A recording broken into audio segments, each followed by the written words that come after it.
as the head coach running the show from Homewood Field in Baltimore. The top-seeded Blue Jays are in the white jerseys. Michigan, the number 4 seed, in the maize and blue. Wietfeldt right off the draw, going right to the cooker. Quick shot delivered. Erlin makes a steady opening stop there on a BB from Justin. Just because those are 2 slam dunk opportunities. One was saved. That one finds the back of the net. Coach Milliman has a 15-11 win over Michigan on the docket this season, and in that game, Grimes did score for the victorious Blue Jays. He has markers now in 4 of 6 games against. And the finish, big start for number 44. Both coaches talking about their teams not being afraid to put the ball into tight windows. That was a perfect example of it. Tiernan bags another tally. He broke Mikey Bame's single-season goal-scoring record for the Wolverines. For Peter Milliman and his staff, lean years when he joined the conference, only 2021, 2022, losing records, and turned it around in 23. And hard to believe, really, when you think about Hopkins and the success they've had in the Big Ten. First outright regular season championship in history of the program. Coach was helping us get set for this Big Ten semifinal, and he said, you know, this gang just finds a way to rise up all the way to a 10 offense, catch it, turn it, and score. Goals in 44 straight for Degnan, all 14 this season. A 37% shooter on the campaign. Blue Jays have their largest lead of this opening quarter. Face-off man Logan Callahan comes up with a draw. Callahan led the Blue Jays in ground balls this season. This one's goose to the wing to Angeles. Blue Jays get another offensive touch. Slick stick there from the close defender, Scott Smith. Degnan, who today breaks the Johns Hopkins games played mark. He shared that with Connor DeSimone. His second tally makes it a 4-1 advantage. Great wing play there by Quentin Kilrain. 4 times this season, he's had 4 or more ground balls in a game. Blue Jays dangerous here. Inside Melendez. He scores.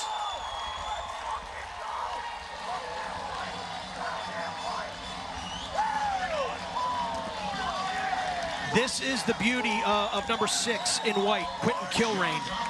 He is a long stick midfielder by nature.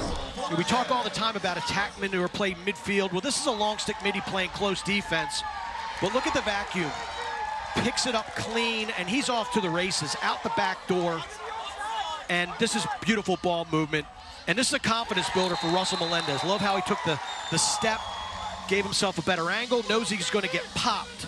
But that is a thing of beauty, a textbook fast break off of the face-off for Johns Hopkins. Jacob Angeles, arms raised there, happy with his 4th assist of the opening quarter. A 5-1 lead for the Blue Jays. Round and round we go on the draw. Coming up with a face-off win, that's Jackie Weller. Weller going to the goal with a bouncer that's over top of the cage. Weller, the understudy for Wietfeldt. That would have been a big one had it gone for Michigan. They need something to go their way. Waning stages of the opening quarter, 2 seconds. He's taken them from that kind of Big Ten doormat to a contender and Big Ten champion in 2023. Blue Jays get control of the opening draw on the second quarter. Remember the first time around in the battle between the battling another one home. That is 13 straight multi-goal games for Garrett Degnan. Blue Jays with 5 unanswered to make it 6-1. This game's getting away from Michigan now. Another face-off violation, and Hopkins is humming offensively. They are feeling it. Lost to Johns Hopkins in March as we focus in on Wietfeldt and Callahan. There's a violation against the Blue Jay face-off man that gives Michigan the ball. John Morgan with tallies in 3 of his last 4. Picked up on the perimeter by Brandon Aviles, the grad transfer from Syracuse. And we'll see Hopkins go as many as 6 deep.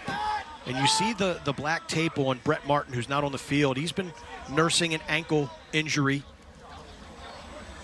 That is a huge goal because your best player just scores. Ronda fires, he scores! Christian Ronda.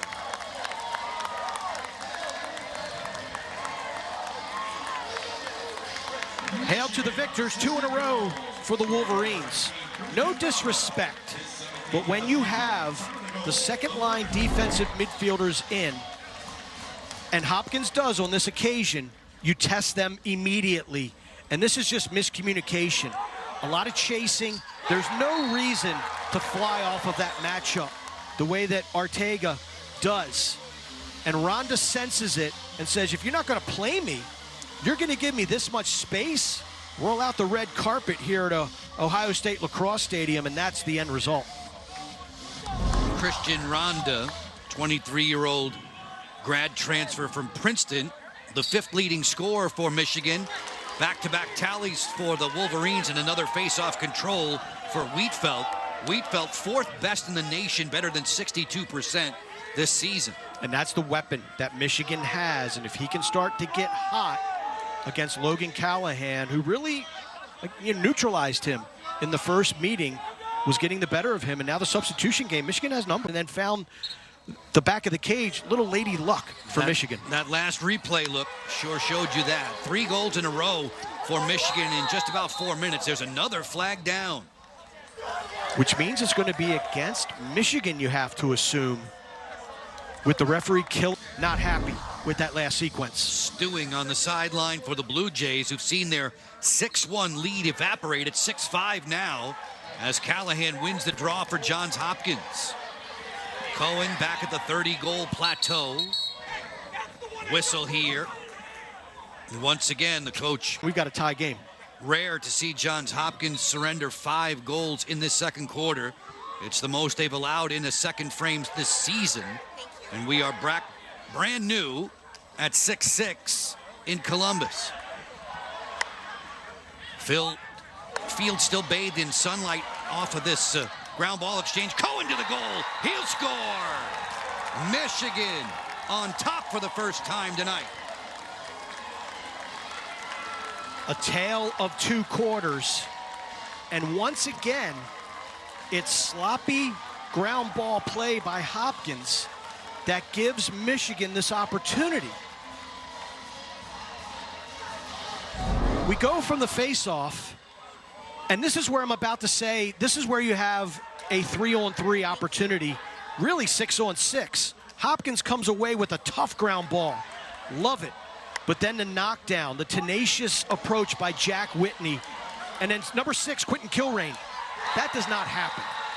Number 6 in white does not miss ground balls. He misses that one. Bain picks it up. Slickness on display with the BTB pass, and Cohen sends it home, and all the momentum has shifted to go blue. 2 tallies in 18 seconds. Michigan grabs the advantage. Callahan takes the draw, subsequently from Wietfeldt, then forced it to the interior, but there was a timeout called.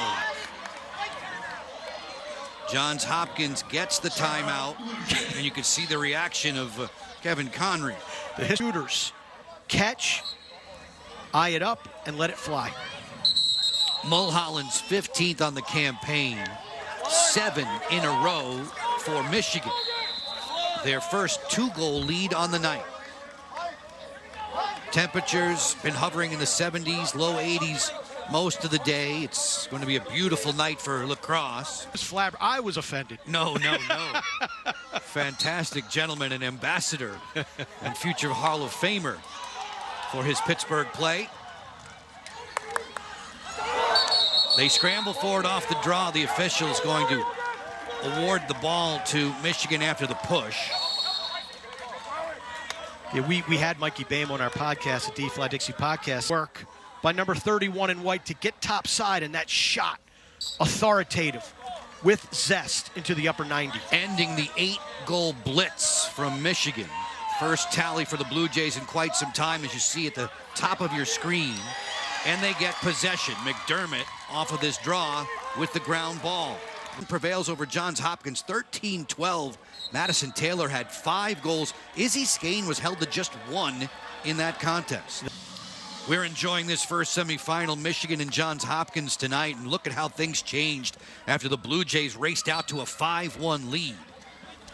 The fourth quarter unfolds. Callahan wins the opening draw. Blue Jays need to string some points together. Maryland and Penn State waiting for the nightcap to unfold here at a